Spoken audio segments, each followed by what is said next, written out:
Hello বন্ধুরা, তোমরা সবাই কেমন আছো? আজকে আমি দুপুরে গপুকে ভোগ দিব, তো সেটাই তোমাদেরকে দেখাচ্ছি।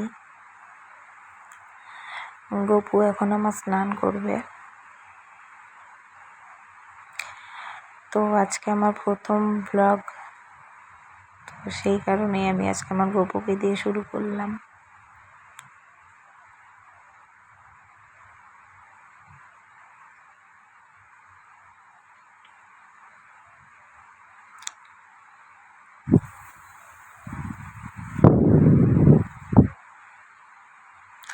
আমার মা পেছনে ঘর মুছছে।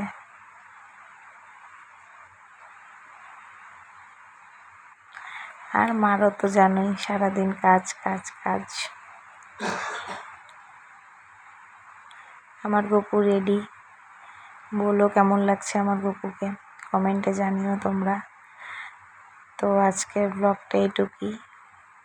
আবার কোনো দিন আসবো নতুন কোনো ব্লগ নিয়ে, সুন্দর একটি ব্লগ নিয়ে। Tata, bye bye.